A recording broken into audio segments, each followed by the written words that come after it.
आइए आज हम लोग क्लास 6 झारखंड बोर्ड गणित पाठ्य पुस्तक का पाठ 4 संख्याओं के साथ खेलना का प्रश्नावली 4.2 बनाते हैं। 4.2 का प्रश्न संख्या 3 है। निम्न के प्रथम 3 सर्वगुणज लिखिए। गुणज तो पहला में है 2 और 3, तो 2 का गुणज पहले आप लिख लीजिए। 2 का गुणज करने का अर्थ हुआ पहाड़ा, तो 2 का पहाड़ा लिखिए। दुक्का 2, दो दूनी 4, दो तिया 6, दो चौका 8, दो पचे 10, दो छक 12, दो सती 14, दो 18, 16 लिख लिए। फिर 3 का पहाड़ा लिखिए। 3 का 3, 3 दूनी 6, 3 तिया 9, 3 चौका 12, 3 पचे 15, 18, 21, 24।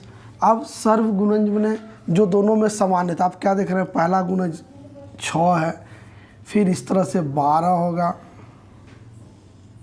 फिर इसके बाद 16 के बाद यहाँ 18 अगर लेंगे तो 18 होगा। तो ये प्रथम 3 गुणज हो गया। इस तरह से निकालेंगे, इसलिए लिखेंगे सार गुणज कौन कौन होगा, 6, 12 और 18। ठीक है।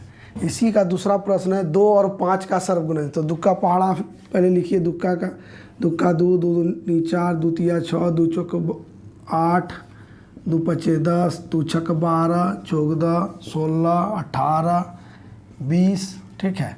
उसके बाद 5 का लिखिएगा तो क्या आ जाएगा, 5, 10, 15, 20, 25, 30 ऐसे। अब सर्वगुणज देखिए 5 से कौन कौन है, 5, 10 आएगा, 20 आएगा, और हमको प्रथम 3 निकालना है। तो 2 और 5 का सर्वगुणज कौन कौन हुआ, 10 हुआ, 20 हुआ। इस तरह से तीसरा जो होगा 30 होगा। ठीक है। 4 नंबर में कह रहा है 50 से छोटी ऐसी सभी संख्याएं लिखिए जो 2 और 3 के सर्वगुणज है। 2 और 3 के सर्वगुणज है। तो पहले दुक्का पहाड़ा हम लोग 2 का गुणज लिखते हैं। 2 का गुणज कौन कौन होगा, तो 2, 4, 6, 8, 10, 12, 14, 16, 18, 20, 22, 24, 26, 28, 30, 32, 34, 36। 50 से छोटी बोला है तो 36, 38, 40, 42, 44, 46, 48। ये 2 का गुणज जो 50 से छोटा। फिर इसी तरह से 3 का गुणज लिखिए। 3 का गुणज 3, 6, 9, 12, 15, 18, 21, 24, 27, 30, 33, 36, 39, 42, उसके बाद 45, फिर 48, इसके बाद 51 हो जाएगा। अब हम लोग देखेंगे सर्वगुणज, तो इसमें लिखेंगे, इसलिए सर्वगुणज जो है इसको अच्छा से लिख लीजिए। क्या क्या देख रहे हैं, तो 6 है, यहाँ भी 6 है, यहाँ भी 6 है, पहला 6 होगा। 6 के बाद 12 देखिए है, 12 लिखिए। फिर 18 होगा, 18 है। 18 के बाद 24 होगा, 24 है। 24 के बाद 30 होगा, दोनों में 30 है। 30 के बाद आप देखिएगा तो 36 है, दोनों में, यहाँ भी 36 होगा। 36 के बाद 42 होगा, यहाँ भी 42 है, देखिए 42 के बाद 48 होगा, दोनों में 48 है। तो ये सर्वगुणज है 2 और 3। तो गुणज निकालने के लिए क्या करते हैं, जिसकी हमको बोलेगा जिस संख्या का, हम उसका पहाड़ा लिख देते हैं।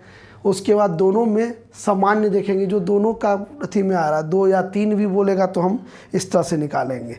तो अगला प्रश्न लिखते हैं। प्रश्न संख्या 5 में कहता है निम्नलिखित में से कौन सी संख्याएं सअभाज्य है। सअभाज्य संख्या किसको कहते हैं ये जानना पहले जरूरी है।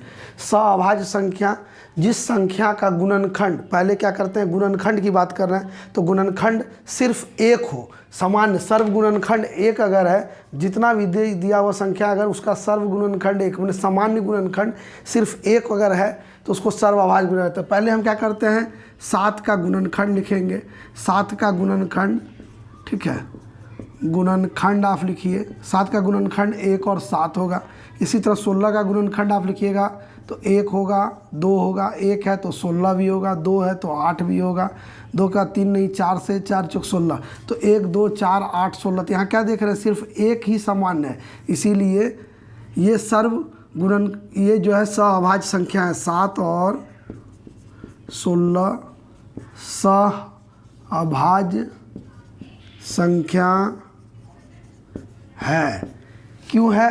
क्योंकि इसमें सिर्फ एक ही गुणनखंड सार्व गुणनखंड है जो कि 1 है, इसके अलावा और कोई भी गुणनखंड नहीं होना चाहिए, सिर्फ एक सर्व गुणनखंड होना चाहिए। तो उसी तरह से दूसरा 17 का भी गुणनखंड लिखिए, 17 का 1 अगर है तो 17 होगा, इसके अलावा और कुछ नहीं होगा। फिर 68 का गुणनखंड अगर लिखिएगा तो 1 से लिखिएगा तो 68 बार में, दुक्का से लिखिएगा तो 34 बार में, ठीक है। 3 से नहीं जाएगा, 68 14 3 से नहीं जाएगा, 4 से ही जाएगा क्या, तो 4 से अगर देखिएगा तो 4 से 4 के 4 और 7 चौक 28, 17 चौक 68 होता है। 5 से नहीं जाएगा, 6 से भी नहीं जाएगा, 7 से नहीं जाएगा, 8 से नहीं जाएगा, 9 नहीं जाएगा, 10 नहीं जाएगा, 11। तो आप क्या देख रहे हैं कि ये इतना इसका गुणनखंड है 1 2 4 17 34 68, इसका 1 और 17। तो क्या देख रहे हैं, एक तो सर्व गुणनखंड है ही, 17 भी सर्व गुणनखंड है, यानी 1 से अधिक इसका सार्व गुणनखंड है। इसीलिए क्या लिखेंगे 17 और 68 सअभाज्य नहीं है, सअभाज्य संख्या नहीं है, यहाँ संख्या लिख दीजिए, ठीक है। तो सअभाज्य संख्या होने के लिए क्या होना चाहिए, सिर्फ गुणनखंड एक ही होना चाहिए, एक ही सर्व गुणनखंड है। जैसे 15 का गुणनखंड होगा 1 3 5 15, और 37 का गुणनखंड होगा 1 और 37, तो यहाँ सिर्फ 1 है, इसलिए ये सअभाज्य संख्या है, लिखेंगे सअभाज्य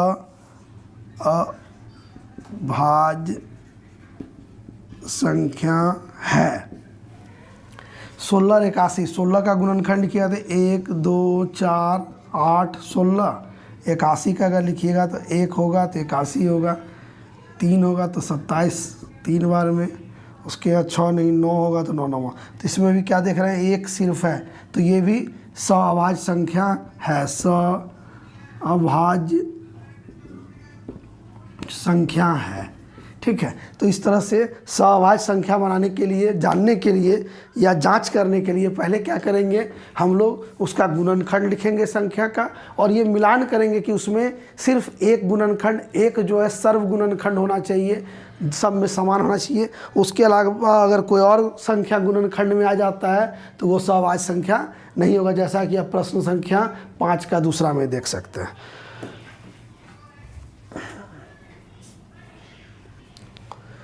प्रश्न संख्या 6 कहता है एक संख्या 3 और 4 दोनों से विभाज्य है। संख्या कोई भी संख्या 3 और 4 दोनों से विभाज्य है, तो कहता है किसी अन्य संख्या से यह संख्या सदैव विभाज्य होगा। तो 3 और 4 का सर्व गुणनखंड जो होगा वो होगा विभाज्य। तो 3 और 4 का सर्व गुणनखंड, पहले 3 और 4 का हम लोग सर्व गुणनखंड देखते हैं।